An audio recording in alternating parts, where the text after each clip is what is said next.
Hi, I'm Andy Malone. I'm a Microsoft MVP and a Microsoft Certified Trainer.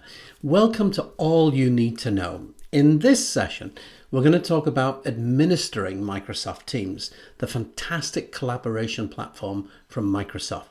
So getting started as an administrator, and I'm going to talk about it in two places. I'm going to talk about Teams admin, and I'm going to talk about it from the tenant perspective as well. Please note this session doesn't cover voice because it's a big topic area, okay? But I hope you enjoy. So here we are in my Microsoft 365 subscription. Now, before we start talking about Teams, I just want to cover one very important thing. I'm going to pop into my admin center and I'm going to just click into groups here. Just one thing to remember, if you create a group, and so at the moment I'm starting a group, I'm going to create an Office 365 group here and I'm going to call this UK sales. Okay, so I'll just call this UK sales. Sorry, just type that in. So UK sales. And I'm going to click in, put in a description. I can put in anything I want. So just again, UK sales. When I click next, it's going to say, do you want to add an owner? And for the purpose of this demo, I'm going to add in Megan. I'm currently logged on as this user called Megan. So I'm going to click on next. An email address. Again, the nice thing about the email address is you can change the email address later if you want to. So if you decide to rename the group or something later, it's no problem. Is it going to be a public group or is it going to be a private group? So public means anyone including guests, or is it just for specific users? So for the purpose of this demo, I'm just going to keep it public. This is a key thing here. Create team from this group. So from an admin perspective, really important you understand this. If you click that checkbox, it will go ahead and it will create a Microsoft team.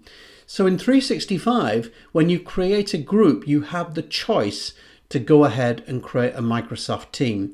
Remember, you get the mailbox, the collaborative mailbox, you get a calendar, you get a OneNote, you get a SharePoint team website, not a team, but a SharePoint team website, plus planner and various other bits and pieces, which is very cool.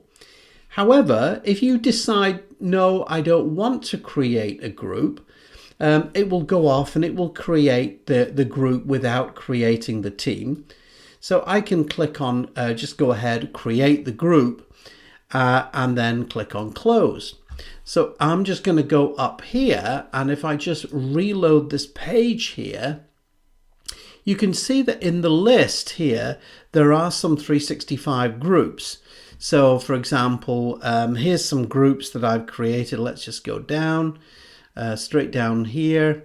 And you can see that there are some Microsoft 365 groups that are teams, and there are some Microsoft 365s, for example, this Oslo site here, which is not a team. So just exactly what I just did, I created a group, but I didn't create a team. So when I click on the Teams tab here, it will now convert that group into a team, okay? Please note this is a one-way trip. You can't come back once you've done that. It's an irreversible action, all right? So this is now a Microsoft team, and you can now manage this in the Teams admin center. So that's the first thing, just about that. So I'm now going to go in, if I go into the Teams admin center, and again, just reload this page here. In fact, there you go. You can see it's already come in. Here is my London HR group. And as I mentioned in the previous video, that was the end user creation video. By default, Teams will go ahead and it will create a general group. Now, in terms of administering the team, I can simply click into the little ellipse here. I can go into manage the channel, and I can then specify, okay, who can post Can anybody post, or only certain users or owners post? And notice I'm on the specific channel. Whereas if I go to the actual team itself, you can see that the menus are a little bit different. And here, again, I can add members.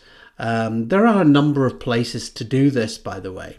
So the other place to do this is in the 365 Admin Center. So if I just expand this and come into Microsoft Teams, this will take me into the Teams Administration Center. So, and when I come in here, you can see this is it from an admin perspective. And as I go into Teams here, I now have the options to manage the teams and also the policies for those teams. So you can see I get this nice dashboard view here of all of my teams. So just popping back to the team for a second, in terms of administration, I'll choose one that's already got some users in. So I can go ahead, of course, I can manage the team. I can add members to the team. So for example, if I typed in the word Alex, yeah, I'm going to bring in Alex here. And I can bring in other users as well if I want to. Okay, this user's okay, he's already there. So here's my members and guests. So you can see that you can also invite members and you can also invite guests. Now guests mean external users. Okay, so very easily, if you want to create guests in 365, you can do this in a number of places. But probably one of the easiest places is if I go into the Admin Center here. And if I come into the Azure Active Directory Admin Center, now you can't actually do this in the Office 365 Admin Center. You need to do this from Azure. So if I come into Azure Active Directory and go into users here, one of the things that you can do is you can create this guest user. So the guest user is a user outside the organization. So you can see here that in my user list here, I've gone ahead and I've invited myself here. You see andymalone.org, okay? And this is an external user. And once you've brought that user in, I can then go into Microsoft Teams and I can add him as a member. Now, please note, you can add him as a member as long as your team is allowing you to bring in external users. That's the important thing. So for the other features here, I would refer you back to my other Teams video because I covered much of that in there. The one thing I would just mention, by the way, is the Apps tab. So again, you can buy or purchase in or bring in. There are many free applications. And this is a very clever way of bringing apps into Teams. So Teams is not just about Microsoft products. That's the important thing here. So it's really easy. Just say, you know, I want to go ahead. I want to bring in this particular app. I want to add it to this team, to the Mark8 project team. And what it does is you're essentially creating this connector. So in this case, you can see I've set up an RSS connector here. And again, I can fill all the details in there if I want to. So that's the first thing. Adding in content is really easy. So you can see here, you can post in videos, you can add in content. So that's that. So looking at Teams from the admin perspective, as I mentioned, you can manage the team from here, adding, removing users, and also you can bring in guests here as well. You can also create these additional channels. Do remember though that the general channel can't be removed. Also, the nice thing about the Teams is you don't have to have all these channels visible to all users. So, within a location, there may be certain tabs or certain channels that you want to restrict to certain users. So you can very much do that. And it's very, very kind of easy to do that. So you can see you can hide it. Pinning the channel means that everybody can see the channel and it's viewable. You can manage it. You can get an email address. So if you want to invite users, you can do that. And also there's a direct link to that channel as well. If you want to create an application directly into the channel, again, that's those connectors to those applications that you saw earlier. So there we go, just a little bit in the admin center there.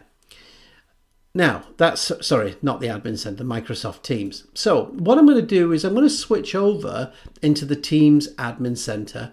And as I say, this is really the main place where you're going to manage all your teams from a strategic perspective. If I click into any of these teams, it takes me into this kind of really nice, easy to understand interface. I can see exactly which users are here, what role they have in the organization. It tells me their job roles. I can obviously add users here as well because I'm an administrator.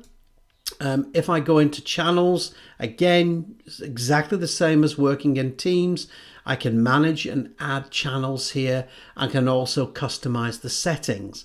Now, these are the settings for this particular team. Now, you can see that as I click on any of these, I can't alter any of them. So this is kind of a view only type scenario. So in terms of the policies, if I click into team policies here, it just gives me an overview of, obviously this is just a demonstration account, but it would show me how many users are in, how busy it is, and so on.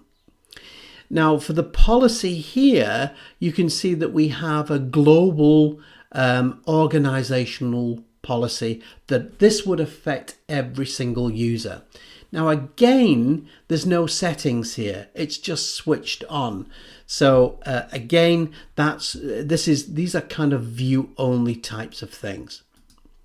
So what else can we see here? So of course, if you're using a phone system, if you've purchased a phone system to work with PSTN or public switch telephone networks as part of Teams, then you would see all of that information here. Locations, again, this is for your network. So if you're integrating, for example, an on-premises Skype for Business solution into 365, this is where this would be done. And we would cover this on a more in-depth Microsoft Teams course. I'm always asked, by the way, if I was really interested in Teams, what course would I go on and do? It would be the MS 700. That's the Managing Microsoft Teams course. It's a 5-day course. Actually, I'm teaching it next week. Okay, so users here. Again, we can see all our users. And of course, I've got a user here. Now, this particular subscription is an E5 subscription. So, for example, I can go in here, I can see the audio and video conferencing information for this user. The reason why this user has a phone number is because this is an E5 subscription, and E5, they get the voice capabilities. Do remember, however, all subscriptions get access to team meetings, okay? But just the voice. I will cover the voice part of Teams, but I'll cover that in a separate video. As I come into meetings here, you can see that we have a number of options, things like conference bridges. So if you're using the voice features, you'll see conference bridging. The conference bridging are, I'm sure you've maybe made a live meeting call, and you can dial in to listen. So if you're not near your computer, you can dial in. Please note this feature is only available with an E5 subscription. We have meeting policies here. So this is our actual meeting policies. Remember this from above, your Teams policies. So this is your meeting policies, the settings and so on. So I can go on into the organizational settings here. And this is really where you kind of say, are you going to allow specific features within Teams? So are you going to allow users to say, can I have meet now? Are you going to allow users to have cloud recording? Do you want the transcriptions? So the transcriptions, by the way, is when I upload a video or when I go through a team meeting, it will subscribe and it will put all the subtitles and things on it. So again, that's a very cool feature. Some countries in the world, though, for security purposes, you would need to check your security policy for that. Are you going to allow cloud recording of the meeting? Are you going to allow video and so on? You can do that.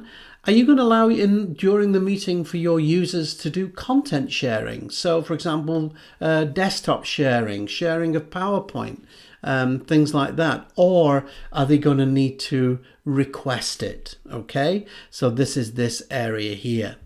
In terms of participation and guests, if you are going to allow guests, this one here, let anonymous people start a meeting. No, I don't think so. You definitely don't want to do that. So again, you would probably leave that off just now. Automatically admit people into a meeting room. So that can be quite useful, and they could just wait. Or do you want to keep them in a virtual lobby type scenario? Are you going to allow Meet Now within Teams or private meetings? Yeah, again, that's your choice. And anyway, so once you've made your choices, again, I can go and click on Save there. Now, in terms of the meeting settings itself, again, anonymous users can join a meeting. That's fine. And you can see that you get the URLs here. The network settings here relate to things like quality of service. This is if you're using, typically if you're in a hybrid scenario, and hybrid is where your organization has maybe got Microsoft Skype for Business server on premises, as well as in Teams. Okay, again, that's beyond the scope of this particular little presentation.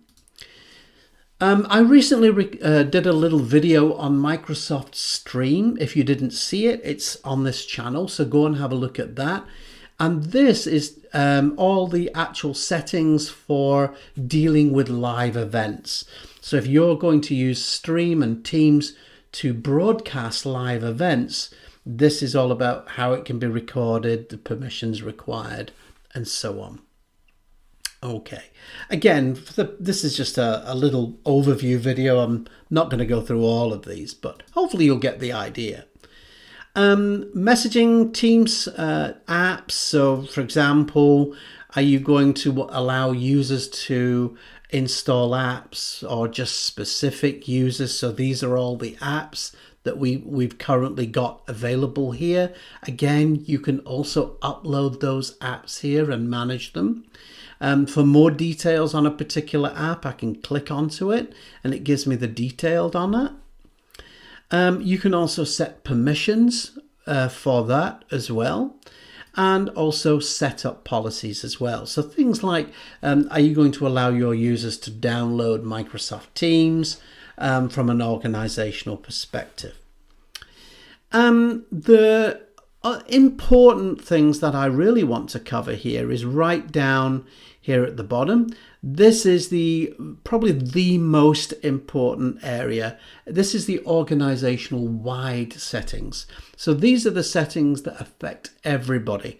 Specifically, these two really important settings here.